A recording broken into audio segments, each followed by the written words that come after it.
अस्सलाम वालेकुम गाइस मैं घर से उठ के आ गया हूँ। इधर देखो, ਇੱਥੇ ਅਸੀਂ वीडियो एडिटिंग करते हैं तो ਇੱਥੇ सारे ਜਿਹੜੇ ना स्टंट जो है ना हम करते हैं, तो आपके लिए वीडियो यहाँ पे बनती है। ਇੱਥੇ वीडियो शीडियो बना के गाइज ਤੁਹਾਡੇ वास्ते एडिट शैडिट करके तो ਇੱਥੇ काफ़ी ज़्यादा सर्विस आ जाती है, तो फिर ਇੱਥੇ वीडियो चाट देते हैं हम तो आपके लिए। तो गाइज ये हमारा जो है ना वीडियो चाटने वाला जो है ना मुकाम है। तो इस जगह ते असीं जेह्ड़ा ना वीडियो शीडियो चाढ़ने आ। तो यह देखो, चेक करो, इत्थे आके जेह्ड़ा ना एन सुबह सुबह जेह्ड़ा ना मीठी मीठी हवा आती है, तो सेहत के लिए भी काफ़ी जो है ना अच्छी होती है।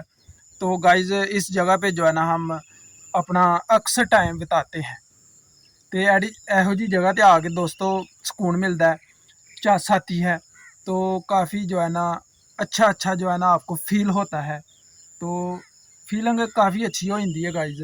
तो तुहानू पता ही है असीं तुहाडे वास्ते वीडियो शीडियो बनाते रहते हैं, तो काफ़ी जो है ना सपोर्ट काफ़ी दोस्तों हमको जो है ना कम हो रही है।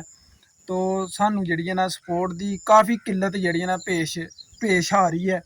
तो असीं हम चाहते हैं कि हमको ज़्यादा से ज़्यादा सपोर्ट होवे, तो सपोर्ट होवेगी तो हम आगे बढ़ेंगे। अगर सपोर्ट नहीं होवेगी हम गाइज क्या करेंगे। तो ये थी आज की हमारी वीडियो। तो ये हमारा अड्डा है, इस अड्डे पे हम वीडियो उड़ाते हैं गाइज।